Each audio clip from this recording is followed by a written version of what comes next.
എല്ലാവർക്കും കേരള PSC ട്രെൻഡ്സിലേക്ക് സ്വാഗതം.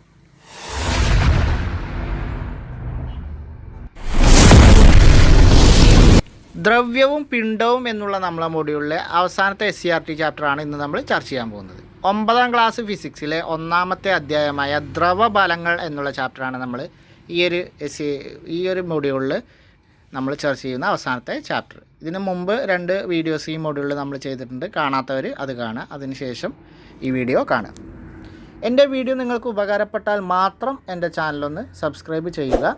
നിങ്ങൾക്ക് ഉപകാരപ്പെട്ടതുപോലെ മറ്റുള്ളവർക്ക് ഉപകാരപ്പെടുമെന്ന ബോധ്യമുണ്ടെങ്കിൽ ഷെയർ ചെയ്ത് മറ്റുള്ളവരിലേക്ക് എത്തിക്കുക. വീഡിയോക്ക് ഒരു ലൈക്ക് കൂടി നിങ്ങൾ രേഖപ്പെടുത്തുക. അപ്പോൾ കൂടുതൽ പറയുന്നില്ല, നമുക്ക് നമ്മുടെ വീഡിയോയിലേക്ക് ഇന്നത്തെ ക്ലാസ്സിലേക്ക് പോവാം.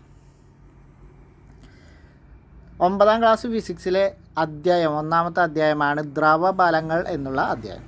ഈ അധ്യായത്തിൻ്റെ തുടക്കത്തിൽ തന്നെ 2 ഫോട്ടോസ് കൊടുത്തിട്ടുണ്ട്. ഒന്ന് കടലിലൂടെ ഒരു കപ്പൽ നീങ്ങുന്നൊരു ഫോട്ടോവും, അതുപോലെ തന്നെ ഉണ്ട് ഒരു ഗ്ലാസ് വെള്ളത്തിൽ നമ്മുടെ സ്റ്റീലിൻ്റെ ബ്ലേഡ് പൊങ്ങിക്കിടക്കുന്നൊരു ഫോട്ടോയും കൊടുത്തിട്ടുണ്ട്. കപ്പൽ ജലത്തിൽ പൊങ്ങിക്കിടക്കുന്നത് എന്തുകൊണ്ടായിരിക്കും? അതേ കാരണം കൊണ്ടായിരിക്കുമോ ബ്ലേഡ് ജലോപരിതലത്തിൽ പൊങ്ങിക്കിടക്കുന്നത് എന്ന് 2 ചോദ്യങ്ങൾ നമ്മളോട് ചോദിക്കുകയാണ്. എല്ലാ വസ്തുക്കളും ഇതുപോലെ ജലോപരിതലത്തിൽ നിർത്താൻ സാധിക്കുന്നില്ലല്ലോ എന്നുള്ള ചോദ്യങ്ങൾ നമ്മളോട് ചോദിക്കുകയാണ്. ഇങ്ങനെയൊരു സംശയം നിങ്ങൾക്കുണ്ടായിരുന്നോ? ബക്കറ്റിൽ ജലമെടുക്കുക, ഒരു ഒഴിഞ്ഞ പ്ലാസ്റ്റിക് കുപ്പി നന്നായി അടച്ച ശേഷം ജലോപരിതലത്തിൽ വെക്കുക. എന്ത് നിരീക്ഷിക്കുന്നു? നമ്മളോട് ഓരോ പരീക്ഷണം ചെയ്യാൻ പറഞ്ഞു. പ്ലാസ്റ്റിക് കുപ്പി കൈകൾ കൊണ്ട് ജലത്തിനടിയിലേക്ക് താഴ്ത്താൻ ശ്രമിക്കൂ. നിങ്ങൾക്ക് ഒരു ബലം പ്രയോഗിക്കേണ്ടതായി വരുന്നില്ലേ? നമ്മളിപ്പോൾ ഒരു അടച്ചുകൊണ്ട് ഫുള്ള് അടച്ച ഒരു പ്ലാസ്റ്റിക് കുപ്പി നമ്മൾ ജലത്തിലേക്ക് താഴ്ത്താൻ ശ്രമിക്കുമ്പോൾ നമ്മൾ എന്ത് ചെയ്യണം? ഒരു ബലം അവിടെ പ്രയോഗിക്കേണ്ടി വരും, അല്ലാതെ ആ കുപ്പി താഴ്ന്നു പോവില്ല. അപ്പോൾ താഴ്ത്തിയ ശേഷം ജലത്തിനടിയിലെ പ്ലാസ്റ്റിക് കുപ്പിയിൽ നിന്ന് കൈവിട്ട് നോക്കൂ. അപ്പോൾ എന്താണ് സംഭവിക്കുക? അത് താഴ്ത്തിയ ശേഷം നമ്മൾ കൈവിട്ടാൽ അതേപോലെ തന്നെ അത് മുകളിലേക്ക് പൊങ്ങി വരും. ഭാരമുള്ള വസ്തുക്കൾ താഴേക്കല്ലേ ശരിക്കും പോകേണ്ടത്? കുപ്പിയുടെ ഭാരത്തേക്കാൾ കൂടിയ ബലം മുകളിലേക്ക് അനുഭവപ്പെട്ടത് എന്തുകൊണ്ടായിരിക്കും? ദ്രാവകങ്ങൾക്ക് മുകളിലേക്ക് ബലം പ്രയോഗിക്കാൻ സാധിക്കുമോ? നമ്മളോട് ഈ പരീക്ഷണങ്ങൾ ചെയ്തിട്ട് ഇങ്ങനെ കുറച്ച് ചോദ്യങ്ങൾ നമ്മളോട് ചോദിക്കുകയാണ്. ഇപ്പോൾ ഭാരമുള്ള വസ്തുക്കൾ സാധാരണ താഴേക്ക് പോവുകയല്ലേ വേണ്ടത്, പക്ഷേ ഇവിടെ എന്ത് ചെയ്യുക? കുപ്പി മുകളിലേക്ക് പൊങ്ങി വരികയാണ് ചെയ്തത്. അപ്പോൾ ദ്രാവകങ്ങൾക്ക് മുകളിലേക്ക് ബലം പ്രയോഗിക്കാൻ സാധിക്കുമോ എന്നാണ് നമ്മളോട് ചോദിച്ചത്. തീർച്ചയായിട്ടും സാധിക്കും, കാരണം സാധിച്ചത് കൊണ്ടാണ് ആ കുപ്പി മുകളിലേക്ക് പൊങ്ങി വരുന്നത്. മുങ്ങിക്കിടക്കുന്ന ഒരു വസ്തുവിനെ ജലത്തിനുള്ളിൽ ഉയർത്തുമ്പോൾ വായുവിൽ ഉയർത്തുന്നതിനേക്കാൾ ഭാരം കുറഞ്ഞതായി അനുഭവപ്പെടുന്നു. നമുക്കറിയാം, ഒരു മുങ്ങിക്കിടക്കുമ്പോൾ ഒരു കല്ലാണെങ്കിൽ ഒരു തോട് അല്ലെങ്കിൽ പുഴയിൽ അടിഭാഗത്തു നിന്ന് നല്ല വെയിറ്റുള്ളൊരു കല്ല് നമ്മൾ ആ ജലത്തിലൂടെ പൊക്കുമ്പോൾ അത് വെയിറ്റ് ഉണ്ടാവില്ല. എന്നാൽ ജലത്തിൻ്റെ മുകളിലേക്ക് എത്തുമ്പോഴാണ് അത് വെയിറ്റ്, അതിൻ്റെ യഥാർത്ഥ വെയിറ്റ് നമുക്ക് അനുഭവപ്പെടാം. അപ്പോൾ അവിടെയും എന്തുണ്ട്? ഒരു ബലം ഉണ്ട്.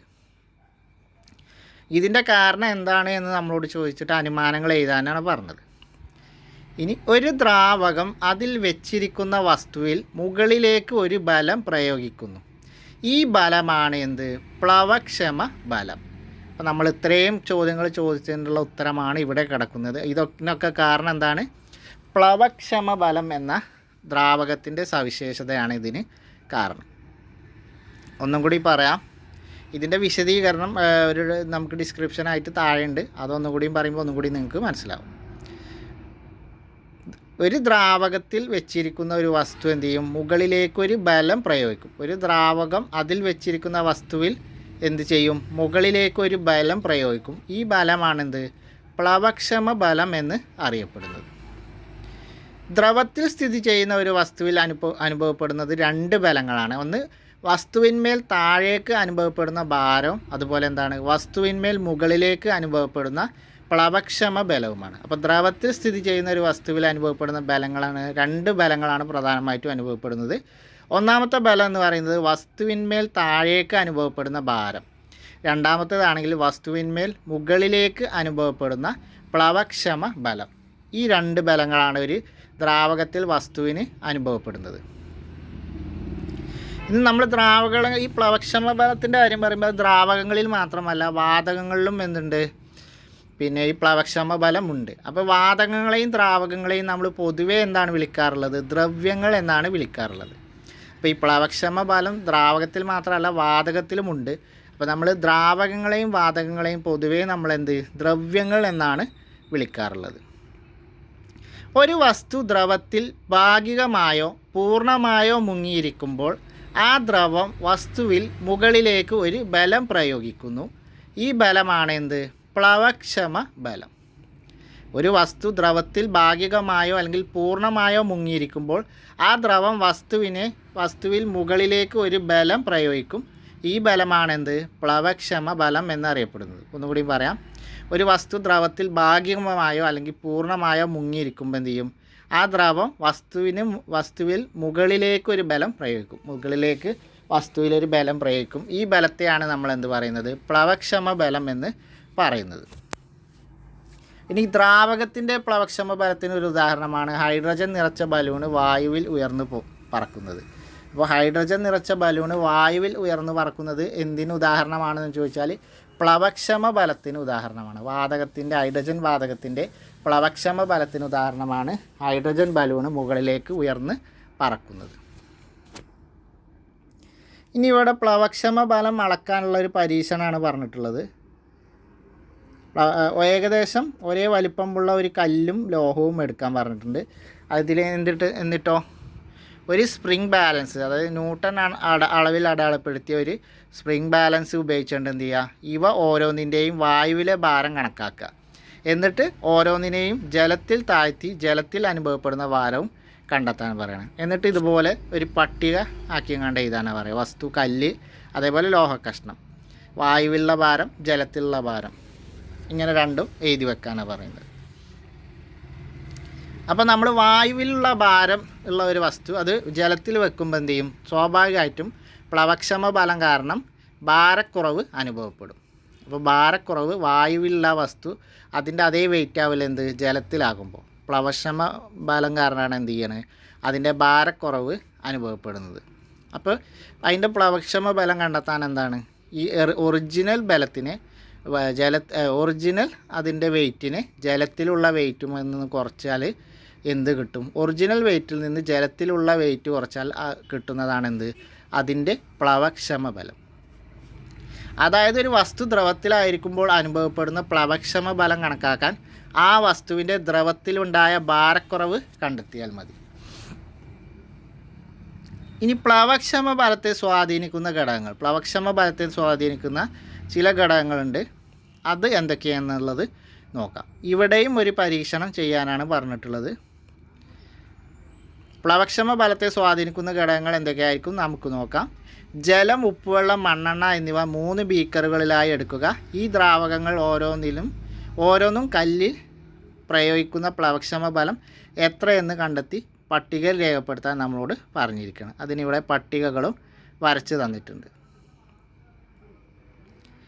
ഇനി ഇതിൻ്റെയൊക്കെ സാന്ദ്രത ഇവിടെ ഉണ്ട്. ദ്രാവകം ജലത്തിൻ്റെ സാന്ദ്രത 1000 kg/m³, മണ്ണെണ്ണൻ്റെത് 810, ഉപ്പ് വെള്ളത്തിൻ്റെ ഏകദേശം 1025 kg/m³.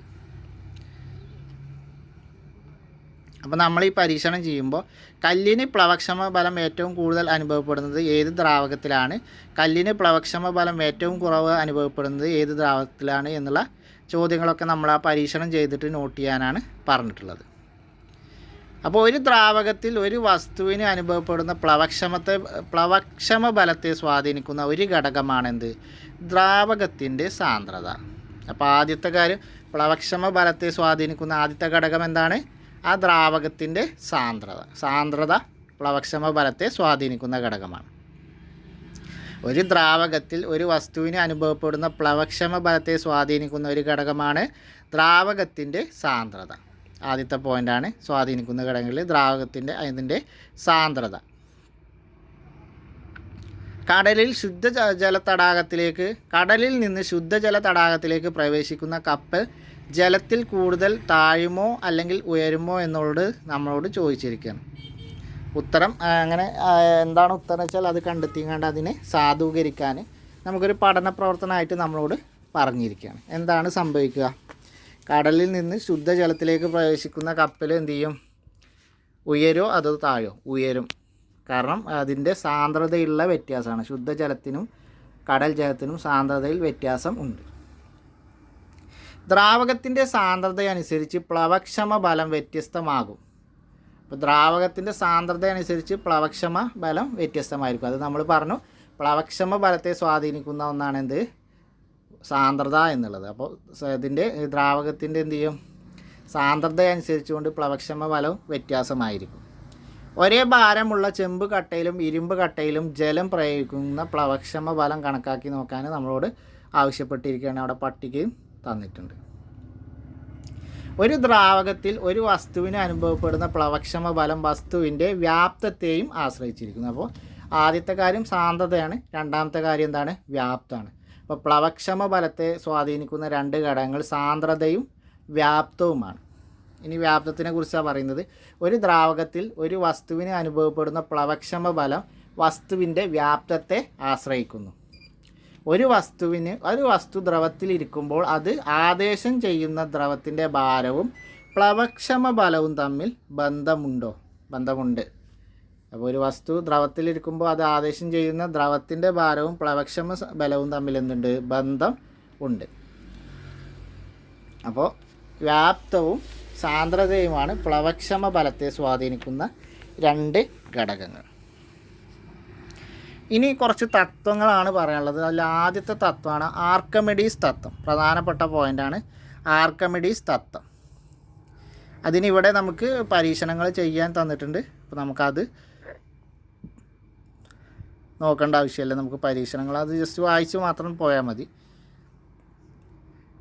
ദ്രാവകം ഒരു വസ്തുവിൽ പ്രയോഗിക്കുന്ന പ്ലവക്ഷമ ബലം വസ്തു ആദേശം ചെയ്യുന്ന ദ്രാവകത്തിൻ്റെ ഭാരത്തിന് തുല്യമായിരിക്കും എന്നതാണ് എന്ത്, ആർക്കിമിഡീസ് തത്വം എന്ന് പറയുന്നത്. ദ്രാവകം ഒരു വസ്തുവിൽ പ്രയോഗിക്കുന്ന പ്ലവക്ഷമ ബലം എന്ത് ചെയ്യും, വസ്തു ആദേശം ചെയ്യുന്ന ദ്രാവകത്തിൻ്റെ ഭാരത്തിന് തുല്യമായിരിക്കും. ദ്രാവകം ഒരു വസ്തുവിൽ പ്രയോഗിക്കുന്ന പ്ലവക്ഷമ ബലം വസ്തു ആദേശം ചെയ്യുന്ന ദ്രാവകത്തിൻ്റെ ഭാരത്തിന് തുല്യമായിരിക്കും എന്നുള്ളതാണ് എന്ത്, ആർക്കിമിഡീസ് തത്വം. ഇനി ആർക്കിമിഡീസ് തത്വത്തിൻ്റെ ഡെഫിനിഷൻ എന്താണെന്ന് നോക്കാം. ഒരു വസ്തു ഭാഗികമായോ പൂർണ്ണമായോ ഒരു ദ്രവത്തിൽ മുങ്ങിയിരിക്കുമ്പോൾ അതിൽ അനുഭവപ്പെടുന്ന പ്ലവക്ഷമ ബലം വസ്തു ആദേശം ചെയ്യുന്ന ദ്രവത്തിൻ്റെ ഭാരത്തിന് തുല്യമായിരിക്കും.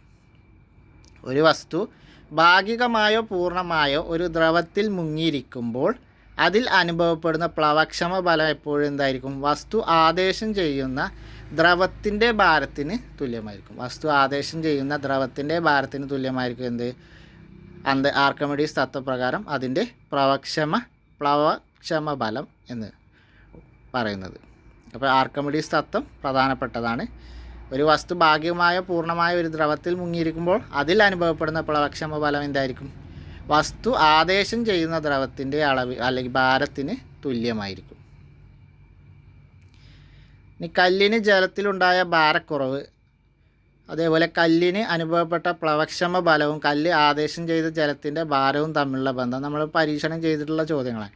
ഇരുമ്പ് കട്ടയ്ക്ക് അനുഭവപ്പെട്ട പ്ലവക്ഷമ ബലവും ഇരുമ്പ് കട്ട ആദേശം ചെയ്ത ജലത്തിൻ്റെ ഭാരവും തമ്മിലുള്ള ബന്ധമെന്ത്. അപ്പോൾ ഇതൊക്കെ ആർക്കിമിഡീസ് തത്വത്തിന് ഉദാഹരണമാണ്. ഇനി ആർക്കിമിഡീസിനെ കുറിച്ച് നോക്കാം. ആരാണ് ആർക്കിമിഡീസ് എന്നുള്ളത് നോക്കാം. തെക്കൻ ഇറ്റലിയിലെ തുറമുഖ നഗരമായ സിറാക്യൂസിയിൽ 287 BC-യിലാണ് ആർക്കിമിഡീസ് ജനിച്ചത്. അപ്പോൾ ആർക്കിമിഡീസ് ആരാണ്, ഇറ്റാലിയൻ ശാസ്ത്രജ്ഞനാണ്. ഹെയ്റോ രണ്ടാമൻ എന്ന രാജാവിൻ്റെ കാലത്താണ് ആർക്കിമിഡീസ് ജീവിച്ചിരുന്നത്. അപ്പോൾ ആർക്കിമിഡീസ് ഇറ്റാലിയൻ സ്വദേശിയാണ്. ഹെയ്റോ രണ്ടാമൻ എന്ന രാജാവിൻ്റെ കാലത്താണ് ആർക്കിമിഡീസ് ജീവിച്ചിരുന്നത്. ഹെയ്റോ രാജാവിൻ്റെ നിർദ്ദേശപ്രകാരം സ്വർണ്ണ പണിക്കാരൻ ഒരു കിരീടം നിർമ്മിച്ച് നൽകി. ആ സ്വർണ്ണ കിരീടത്തിൽ മായം കലർന്നിട്ടുണ്ടോ എന്ന് പരിശോധിക്കാൻ രാജാവ് ആർക്കിമിഡീസിനോട് കൽപ്പിച്ചു. അപ്പോൾ ഹെയ്റോ രാജാവിൻ്റെ നിർദ്ദേശപ്രകാരം സ്വർണ്ണ പണിക്കാരൻ എന്ത് ചെയ്തു, ഒരു സ്വർണ്ണ കിരീടം നിർമ്മിച്ചു നൽകി. അപ്പോൾ ആ കിരീടത്തിൽ മായം കലർന്നിട്ടുണ്ടോ എന്ന് പരിശോധിക്കാൻ രാജാവ് ആർക്കിമിഡീസിനോട് ആവശ്യപ്പെട്ടു. ഈ പ്രശ്നം ആർക്കിമിഡീസിനെ എന്ത് ചെയ്തു, വല്ലാതെ കുഴക്കി. ശുദ്ധമായ സ്വർണത്തിൻ്റെ സാന്ദ്രത കണ്ടെത്താൻ സ്വർണ്ണക്കട്ടിയുടെ മാസിനെ അതിൻ്റെ വ്യാപ്തം കൊണ്ട് ഹരിച്ചാൽ മതി എന്ന് അദ്ദേഹത്തിന് അറിയാം. എന്നാൽ കിരീടത്തിന് യാതൊരു കുഴപ്പവും പറ്റാതെ അതിൻ്റെ വ്യാപ്തം എങ്ങനെ കണ്ടുപിടിക്കും എന്നതായിരുന്നു അദ്ദേഹത്തെ കുഴക്കിയ ഒരു പ്രശ്നം. ഒരു ദിവസം കുളിക്കാനായി നിറയെ ജലം നിറച്ച കുളിത്തൊട്ടിയിൽ കയറി കിടന്നപ്പോൾ ജലം കവിഞ്ഞൊഴുകുന്നതായി അദ്ദേഹം മനസ്സിലാക്കി. ഇതിൽ നിന്ന് ആ വസ്തുവിൻ്റെ വ്യാപ്തം കണക്കാക്കാൻ ആ വസ്തു ആദേശം ചെയ്യുന്ന ജലത്തിൻ്റെ വ്യാപ്തം കണ്ടാൽ മതിയെന്ന് അദ്ദേഹം മനസ്സിലാക്കി. അങ്ങനെ എന്ത് ചെയ്തു? കിരീടത്തിൻ്റെ വ്യാപ്തവും സാന്ദ്രതയും കണ്ടെത്തി കിരീടത്തിൽ മായം കലർന്നിട്ടുണ്ട് എന്ന് ആർക്കിമിഡീസ് ഉറപ്പിച്ചു. 212 BC എന്ത് ചെയ്തു? രണ്ടാം പ്യൂണിക് യുദ്ധത്തിൽ ഒരു റോമൻ പട്ടാളക്കാരൻ്റെ വാളുകൊണ്ട് ആർക്കിമിഡീസ് വധിക്കപ്പെട്ടു. വൃത്തങ്ങളെക്കുറിച്ചുള്ള സങ്കീർണമായ ഗണിത ക്രിയകളിൽ ഏർപ്പെടുന്ന സമയത്താണ് ഈ ഒരു ദാരുണ അന്ത്യം സംഭവിച്ചത്. അപ്പോൾ ആർക്കിമിഡീസ് ഇറ്റാലിയൻ സ്വദേശിയാണ് എന്നുള്ളത് ഓർത്തിരിക്കുക.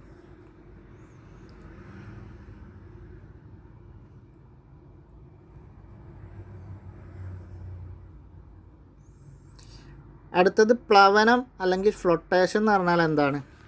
പ്ലവനം കാണാനും ഇവിടെ എന്ത് ചെയ്യുന്നുണ്ട്? ഒരു പരീക്ഷണം തന്നിട്ടുണ്ട്. അപ്പോൾ ഈ പരീക്ഷണങ്ങൾ ജസ്റ്റ് ഒന്ന് നിങ്ങൾ വായിച്ച് പോയാൽ മതി. നമുക്ക് പോയിന്റുകൾ നോക്കാം.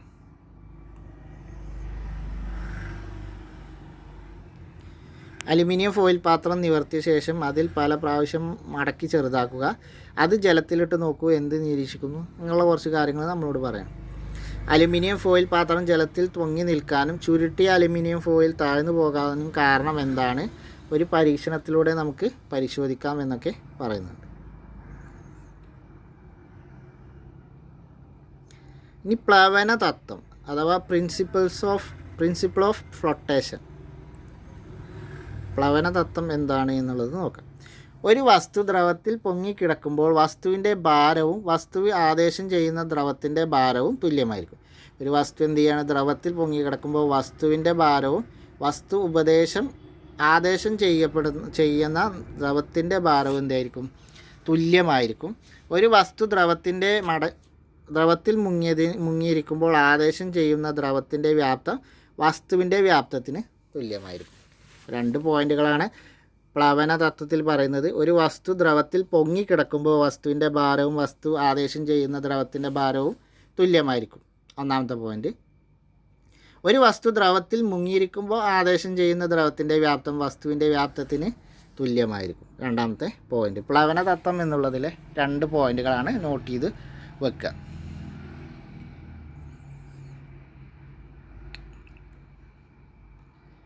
ഇവിടെ ഈ പരീക്ഷണം ചെയ്യാൻ പറഞ്ഞത്. ഇനി അടുത്തത് ആപേക്ഷിക സാന്ദ്രത അഥവാ റിലേറ്റീവ് ഡെൻസിറ്റി. ഇവിടെയും പരീക്ഷണം തന്നിക്കാണ്. മണ്ണെണ്ണയും ജലവും ഒരേ പാത്രത്തിലെടുത്താൽ മണ്ണെണ്ണ ജലത്തിന് മുകളിൽ പൊങ്ങിക്കിടക്കുന്നത് കണ്ടിട്ടില്ലേ എന്നുള്ളത് അത് നമുക്കറിയുന്ന കാര്യം തന്നെയാണ്. ജലത്തിൻ്റെ സാന്ദ്രത 1000 kg/m³ ആണ്. അപ്പോൾ ജലത്തിൻ്റെ സാന്ദ്രത എത്രയാണ്? 1000 kg/m³ ജലത്തിൻ്റെ സാന്ദ്രത.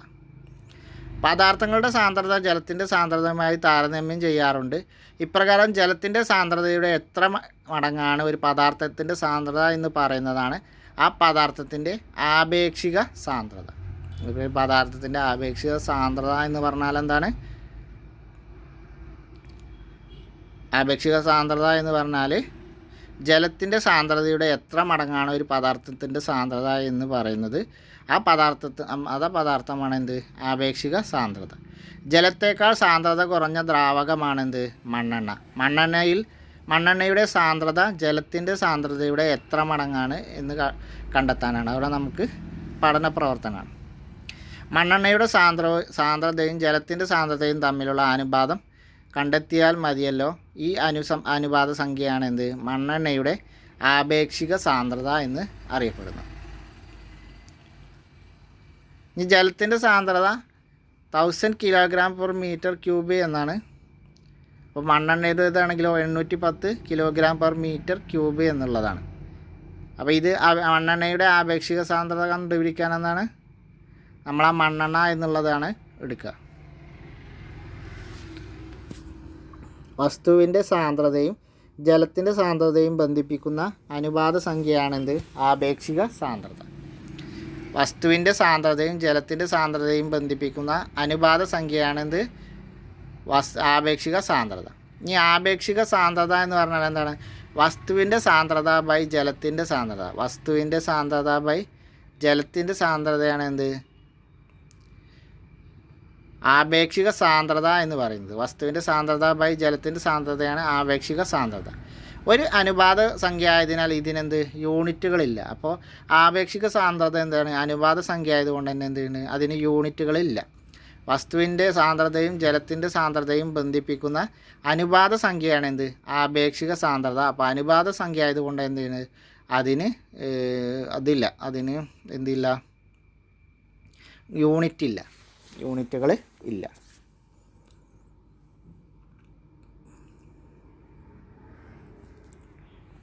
ഇനി ഇവിടെ പാലിലെ ജലത്തിൻ്റെ തോത് അളക്കുന്നത് കണ്ടിട്ടുണ്ടോ? അങ്ങനെയുള്ള കാര്യങ്ങൾ ചോദിക്കുകയാണ്. അതിന് ഉപയോഗിക്കുന്ന ഉപകരണമാണ് എന്ത്? ലാക്ടോമീറ്റർ. അപ്പോൾ പാലിലെ ജലത്തിൻ്റെ തോത് അളക്കുന്നതിന് ഉപയോഗിക്കുന്ന മീറ്റർ ഏതാണ്? ലാക്ടോമീറ്റർ. അപ്പോൾ പാലിൽ നിന്ന് ജലം വേർതിരിക്കാൻ, ജലത്തിൻ്റെ അളവ് തിരിച്ചറിയുന്നതിന് വേണ്ടി ഉപയോഗിക്കുന്ന ഉപകരണമാണ് ലാക്ടോമീറ്റർ. ഇത് അടിസ്ഥാനപരമായിട്ട് എന്താണ്? ഒരു ഹൈഡ്രോമീറ്ററാണ്. പാലിൽ മായം ചേർക്കുന്നത് കുറ്റകരമാണ്. മായം ചേർത്ത പാൽ കഴിക്കുന്നത് നമ്മുടെ ആരോഗ്യത്തിന് ഹാനികരം ആണ്. അപ്പോൾ എന്താണ് ഹൈഡ്രോമീറ്റർ അല്ലെങ്കിൽ ലാക്ടോമീറ്റർ എന്ന് പറയുന്നത്? ഹൈഡ്രോമീറ്ററിന് ഉദാഹരണമാണ് എന്ത്? ലാക്ടോമീറ്റർ. ഇതെന്തിനാണ് ഉപയോഗിക്കുന്നത് വെച്ചാൽ പാലിൽ നിന്ന് ജലത്തെ വേർതിരിക്കാനാണ് ഇത് ഉപയോഗിക്കുന്നത്. അടുത്തതാണ് പാസ്കൽ നിയമം. മണ്ണുമാന്തി യന്ത്രം ഉപയോഗിച്ച് കുന്നിടിച്ച് വയൽ നികത്തുന്നത് പതിവ് കാഴ്ചയായിരിക്കുന്നു. നമ്മുടെ ജൈവ വൈവിധ്യത്തെ നശിപ്പിക്കുന്നതിനും പരിസ്ഥിതിക്ക് ദോഷം വരുത്തുന്നതുമായ ഇത്തരം പ്രവർത്തനങ്ങൾ പലതരത്തിലുള്ള പ്രകൃതി ദുരന്തങ്ങൾക്കും കാരണമാവുന്നതുകൊണ്ട് ഇവ നിയന്ത്രിക്കേണ്ടതുണ്ട്. മണ്ണു നീക്കുക എന്നത് പണ്ട് ശ്രമകരമായ ഒരു ജോലിയായിരുന്നു. എന്നാൽ മണ്ണുമാന്തി യന്ത്രം അല്ലെങ്കിൽ എക്സ്കവേറ്റർ വന്നതോടെ എന്ത് ചെയ്യും? അത് വളരെ എളുപ്പമായി. മണ്ണുമാന്തി യന്ത്രത്തിലെ ഒരു ചെറിയ ലിവർ പ്രവർത്തിക്കുന്നതോടെ ഭാരമുള്ള യന്ത്രക്കൈകൾ ചലിക്കുകയായി. ഇത് എങ്ങനെയാണ് സാധ്യമാക്കുന്നത്? അത് നമുക്കൊരു ഉദാഹരണം ഇവിടെ ഒരു പരീക്ഷണം ചെയ്തു നോക്കാനാണ്. ഒരു ടൂത്ത് പേസ്റ്റ് അടച്ചിട്ട് അതിന് സുഷിരങ്ങൾ ഉണ്ടാക്കി അതിന്മേ പ്രസ് ചെയ്യുമ്പോൾ എല്ലായിടത്തും ഒരുപോലെയാണോ വരുന്നത് എന്ന് നോക്കാൻ ആവശ്യപ്പെട്ടിരിക്കുക.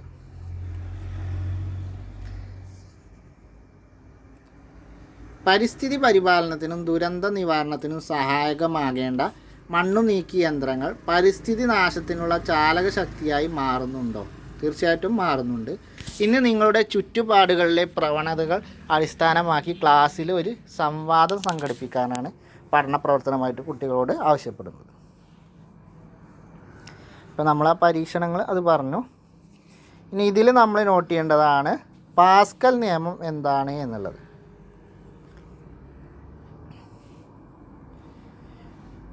സഞ്ചിയുടെ ഏതെങ്കിലും ഒരു ഭാഗത്ത് പ്രയോഗിക്കുന്ന മർദ്ദം മറ്റു ഭാഗങ്ങളിലേക്ക് തുല്യമായി വ്യാപിക്കുന്നത് കൊണ്ടാണ് എന്ത് ഇങ്ങനെ സംഭവിക്കുന്നത്. ആ പരീക്ഷണത്തിൻ്റെ പറഞ്ഞു. ഇതുമായി ബന്ധപ്പെട്ട നിയമം ആദ്യമായി ആവിഷ്കരിച്ചത് ആരാണ്?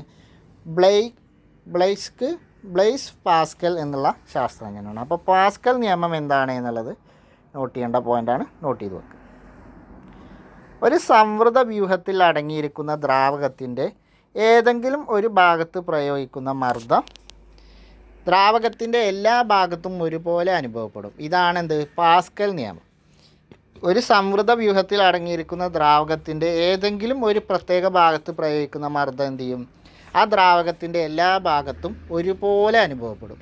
അപ്പോൾ അതാണെന്ത്? പാസ്കൽ നിയമം എന്ന് പറയുന്നത്.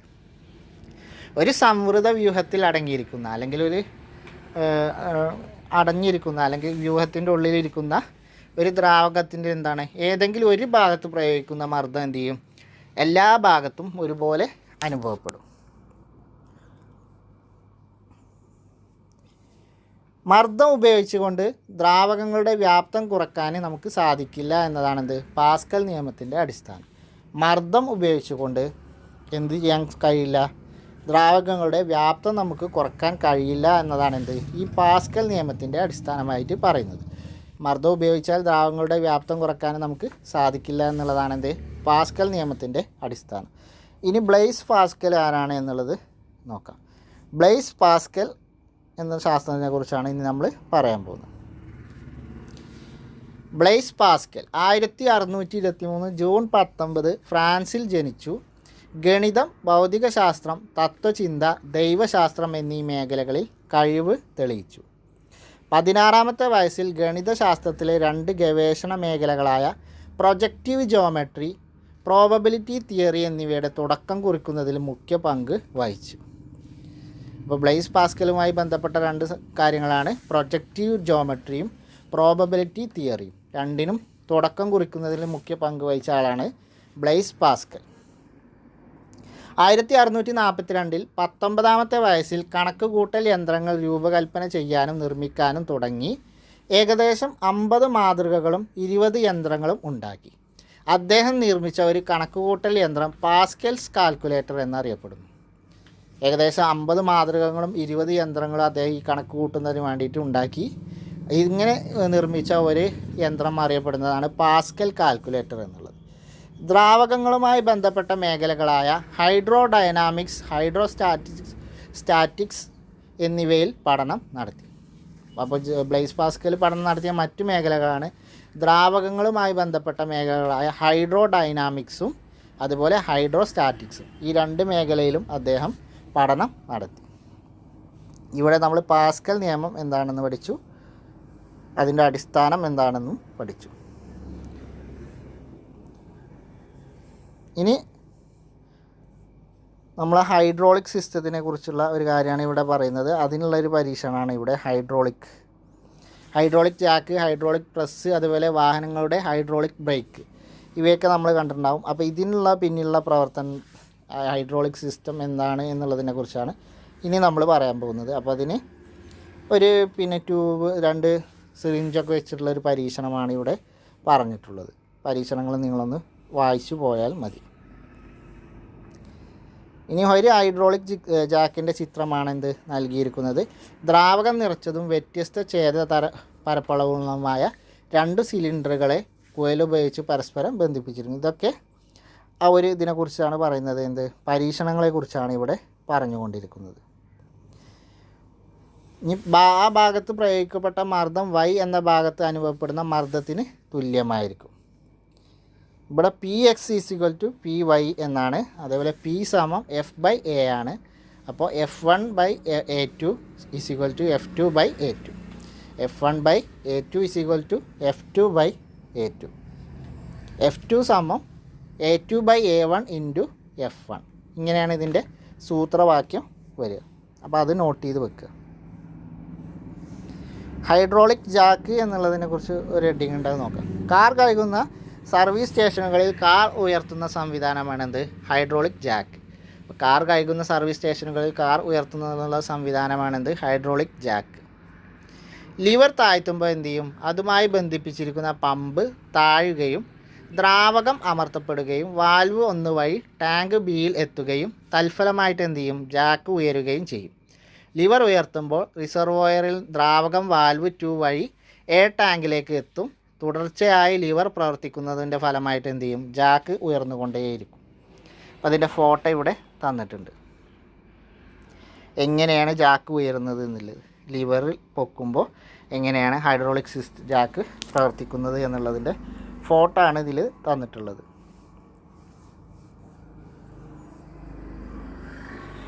ഇതിൻ്റെ ആ സൂത്രവാക്യം നിങ്ങൾ നോട്ട് ചെയ്ത് വെക്കുക. പാസ്കൽ നിയമത്തിൻ്റെ അടിസ്ഥാനത്തിൽ നിർമ്മിക്കപ്പെട്ട വിവിധ ഉപകരണങ്ങൾ മുകളിൽ വിശദീകരിച്ച ആശയത്തിൻ്റെ അടിസ്ഥാനത്തിൽ വിശകലനം ചെയ്ത് എഴുതാനാണ് നമ്മളോട് ഡയറിയിൽ എഴുതി വെക്കാനാണ് പറഞ്ഞത്. വ്യത്യസ്ത പരപ്പളവുള്ള ദ്രാവകം നിറച്ച 2 കുഴലുകൾ പരസ്പരം ബന്ധിപ്പിച്ചിരിക്കുന്നു. ചെറിയ കുഴലിൻ്റെ ഛേദളവ് പരപ്പളവ്, അതേപോലെ അത് രണ്ടിൻ്റെയും ഇതിവിടെ ഒരു പരീക്ഷണം വേറെ തന്നതാണ്. അത് ചെയ്യുന്നതിൻ്റെ ഇവിടെ തന്ന പരീക്ഷണം ചെയ്യുന്നതിനുള്ള കാര്യങ്ങളാണ് ഇവിടെ പറയുന്നത്.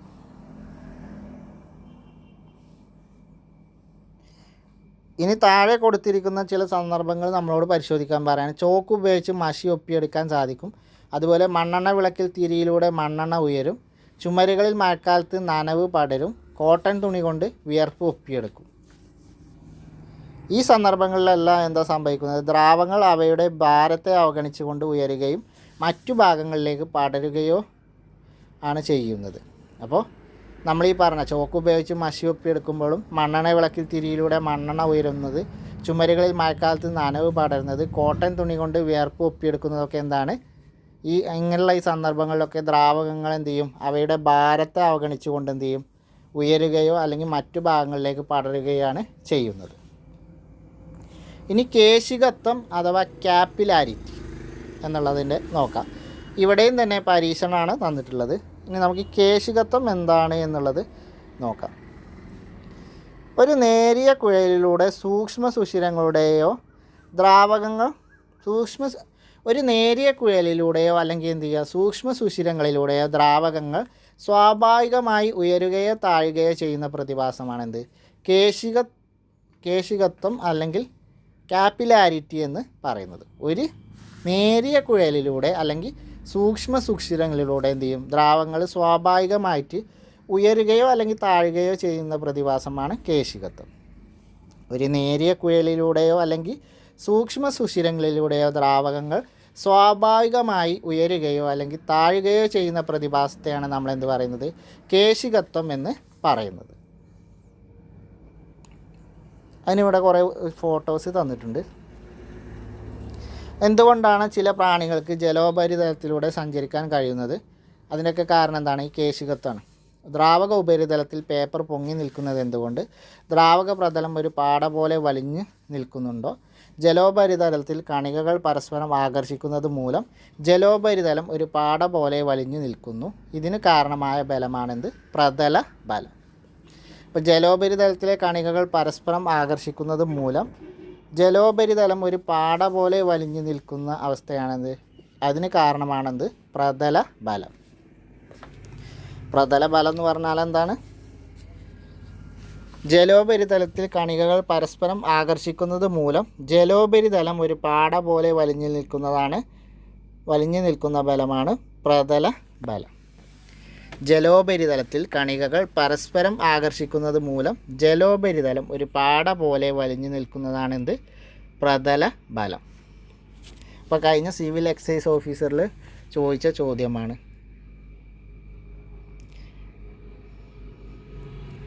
അപ്പോൾ പ്രതല ബലം എന്താണെന്ന് മനസ്സിലായി. ഇനി നമുക്ക് കോഹിഷൻ ബലം, അഡ്ഹീഷൻ ബലം എന്നുള്ളതൊക്കെ എന്താണെന്നുള്ളത് നോക്കാം.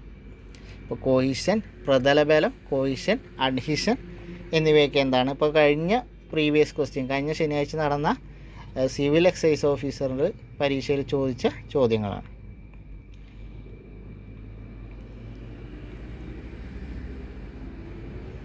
അപ്പോൾ ഇത് ഒരേ ഇനം തന്മാത്രകൾ തമ്മിലുള്ള ആകർഷണ ബലമാണെന്ത്, കോഹിഷൻ ബലം. ഒരേ ഇനം തന്മാത്രകൾ തമ്മിലുള്ള ആകർഷണ ബലമാണെന്ത്, കോഹിഷൻ ബലം എന്നറിയപ്പെടുന്നത്. വ്യത്യസ്ത ഇനം തമ്മിലുള്ള തന്മാത്രകളുടെ ആകർഷണ ബലമാണെന്ത്, അഡ്ഹീഷൻ ബലം. അപ്പോൾ കോഹിഷനും അഡ്ഹീഷനും എന്താണെന്ന് ഓർത്തിരിക്കുക. ഒരേ ഇനം തന്മാത്രകൾ തമ്മിലുള്ള ആകർഷണ ബലമാണ് കോഹിഷൻ ബലം എന്നറിയപ്പെടുന്നത്. എന്നാൽ അഡ്ഹീഷൻ ബലമാണെങ്കിലോ വ്യത്യസ്ത ഇനം തന്മാത്രകൾ തമ്മിലുള്ള ആകർഷണ ബലമാണ് അഡ്ഹീഷൻ ബലം.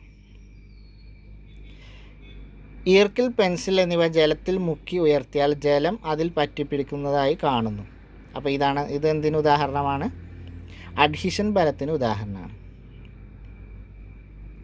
ഇനി സോപ്പ് സ്പർശിച്ചപ്പോൾ പ്രതലബലം കുറയുകയും പ്രതലത്തിൽ പൊങ്ങി നിന്ന ബ്ലേഡ് ഒരു വശത്തേക്ക് ചലിക്കുകയും ചെയ്യുന്നു. ഒരു ഗ്ലാസ് പേപ്പറിന് മുകളിൽ അടുത്തടുത്തായി 2 മെർക്കുറി തുള്ളികൾ വീഴ്ത്തുന്നു.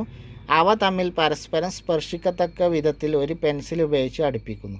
അപ്പോൾ 2 തുള്ളികളും തന്മാത്രകൾ ഒരേ പദത്തിൻ്റെയാണ്. അപ്പോൾ അത് തമ്മിൽ എന്ത് ചെയ്യുന്നുണ്ട്, ആകർഷിക്കുന്നു. അപ്പോൾ ഇതിനെയാണ് നമ്മൾ എന്ത് ചെയ്യുന്നത്, കോഹിഷൻ ബലം എന്ന് പറയുന്നത്. എന്നാൽ വ്യത്യസ്ത ഇനം തന്മാത്രകൾ ആകർഷിക്കുന്നതിനെയാണ് നമ്മൾ എന്തെന്ന് പറയുന്നത്, അഡ്ഹീഷൻ ബലം എന്ന് പറയുന്നത്. അതിൻ്റെയൊക്കെ പരീക്ഷണങ്ങളാണ് ഇവിടെ തന്നിട്ടുള്ളത്. അഡ്ഹീഷൻ ബലം കോഹിഷൻ ബലത്തേക്കാൾ കൂടുതലായാൽ കേശിക ഉയർച്ച ഉണ്ടാകും. അപ്പോൾ അഡ്ഹീഷൻ ബലം കോഹിഷൻ ബലത്തേക്കാൾ കൂടുതലായാൽ എന്തുണ്ടാവും, കേശിക ഉയർച്ച അഥവാ കാപ്പിലറി റൈസ് ഉണ്ടാകും. അഡ്ഹീഷൻ ബലം കോഹിഷൻ ബലത്തേക്കാൾ കൂടുതലായാൽ കേശിക ഉയർച്ച ഉണ്ടാകും. എന്നാൽ അഡ്ഹീഷൻ ബലത്തേക്കാൾ കൂടുതലാണ് കോഹിഷൻ ബലമെങ്കിൽ കേശിക താഴ്ച അനുഭവപ്പെടും. അപ്പോൾ കേശിക താഴ്ചയും കേശിക ഉയർച്ചയും. അപ്പോൾ അഡ്ഹീഷൻ ബലം കോഹിഷനേക്കാൾ കൂടുതലാണെങ്കിൽ എന്ത് ചെയ്യും, കേശിക ഉയർച്ച ഉണ്ടാവും. അഡ്ഹീഷൻ ബലം കോഹിഷൻ ബലത്തേക്കാൾ കുറവാണെങ്കിൽ എന്ത് ചെയ്യും, നേരെ തിരിച്ച് കേശിക താഴ്ചയും ഉണ്ടാകും.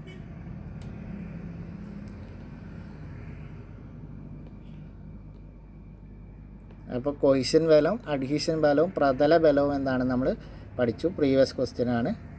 അപ്പോൾ നിർബന്ധമായിട്ടും ഇപ്പോൾ ഓർത്തിരിക്കേണ്ട ബലമാണ്. അടുത്തൊരു ബലമാണ് വിസ്കസ് ബലം എന്ന് പറയുന്നത്.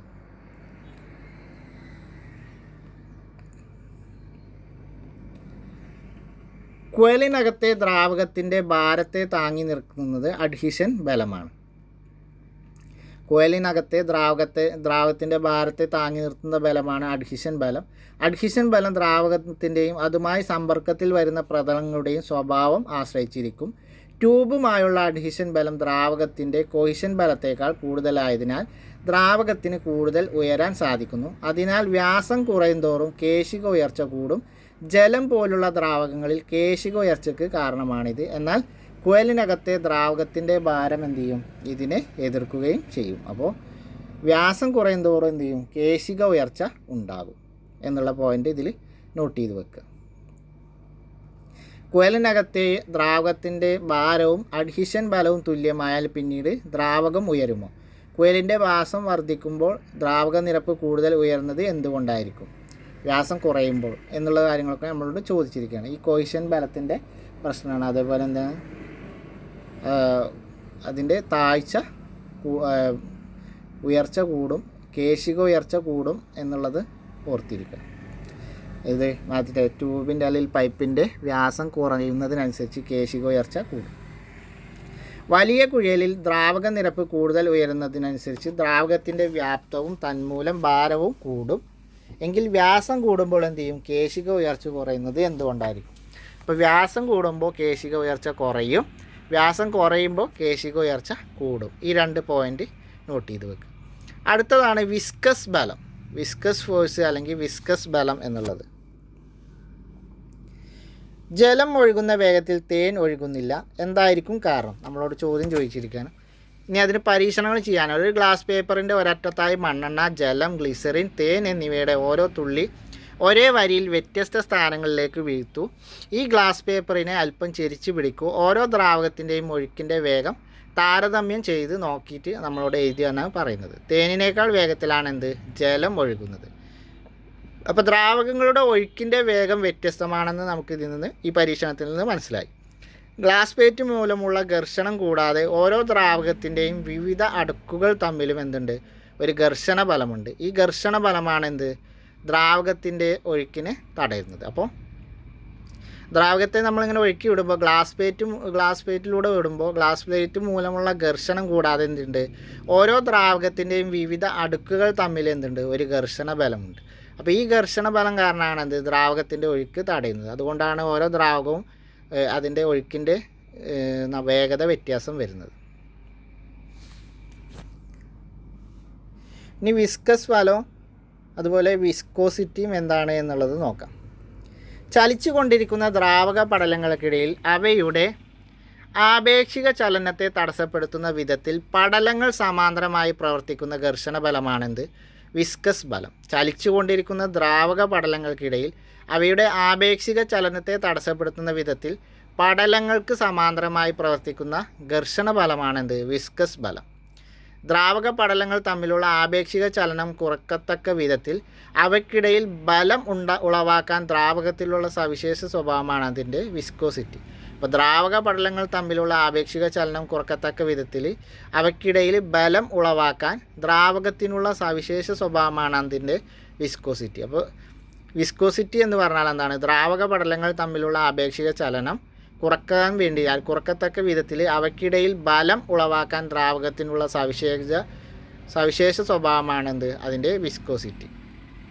ഇനി ചലിച്ചു കൊണ്ടിരിക്കുന്ന ദ്രാവക പടലങ്ങൾക്കിടയിൽ അവയുടെ ആപേക്ഷിക ചലനത്തെ തടസ്സപ്പെടുത്തുന്ന വിധത്തിൽ പടലങ്ങൾക്ക് സമാന്തരമായി പ്രവർത്തിക്കുന്ന ഘർഷണ ബലമാണ് വിസ്കസ് ബലം. ചലിച്ചു കൊണ്ടിരിക്കുന്ന ദ്രാവക പടലങ്ങൾക്കിടയിൽ അവയുടെ ആപേക്ഷിക ചലനത്തെ തടസ്സപ്പെടുത്തുന്ന വിധത്തിൽ എന്ത് ചെയ്യും? പടലങ്ങൾക്ക് സമാന്തരമായി പ്രവർത്തിക്കുന്ന ഘർഷണ ബലമാണെന്ത്? വിസ്കസ് ബലം എന്ന് അറിയപ്പെടുന്നത്. താപനില വർദ്ധിക്കുമ്പോൾ എന്ത് ചെയ്യും? ഒരു ദ്രാവകത്തിൻ്റെ വിസ്കോസിറ്റി കുറയും. താപനില വർദ്ധിക്കുമ്പോൾ ഒരു ദ്രാവകത്തിൻ്റെ വിസ്കോസിറ്റി എന്ത് ചെയ്യും? എപ്പോഴും കുറയും. താപനില വർദ്ധിക്കുമ്പോൾ വിസ്കോസിറ്റി കുറയും. വൈദ്യുതമേൽക്കുന്ന ഒരാളുടെ ശരീര താപനില പെട്ടെന്ന് കുറയുന്നു. അപ്പോൾ രക്തത്തിൻ്റെ വിസ്കോസിറ്റി കൂടുന്നതിനാൽ കുഴലുകളിലൂടെ രക്തത്തിന് എളുപ്പത്തിൽ ഒഴുകാൻ സാധിക്കാതെ ഹൃദയാഘാതം സംഭവിക്കാൻ സാധ്യതയുണ്ട്. അപ്പോൾ നമ്മൾ ഈ ഷോക്ക് ഏൽക്കുമ്പോൾ സംഭവിക്കുന്ന കാര്യമാണ്. ഷോക്ക് ഏൽക്കുമ്പോൾ ഒരാളുടെ ശരീര താപനില എന്ത് ചെയ്യും? പെട്ടെന്ന് കുറയും. അപ്പോൾ എന്ത് ചെയ്യും? രക്തത്തിൻ്റെ വിസ്കോസിറ്റി കൂടിയത് കൊണ്ട് തന്നെ രക്തക്കുഴലിലൂടെ രക്തത്തിന് എളുപ്പത്തിൽ ഒഴുകാൻ സാധിക്കാതെ വരും. അങ്ങനെ എന്ത് ചെയ്യും? ഹൃദയാഘാതം സംഭവിക്കും. അപ്പോൾ അതാണ് എന്ത് ചെയ്യുക, ശരീരം തിരുമ്മി ചൂട് പിടിക്കുമ്പോൾ രക്തത്തിൻ്റെ വിസ്കോസിറ്റി സാധാരണ നിലയിലാവാനും അയാൾ അപകടനില തരണം ചെയ്യാനും സാധ്യതയുണ്ട്. അപ്പോൾ വിസ്കോസിറ്റിയാണ് എന്ത് ഈ ഷോക്ക് ഏൽക്കുമ്പോൾ സംഭവിക്കുന്ന പ്രതിഭാസം.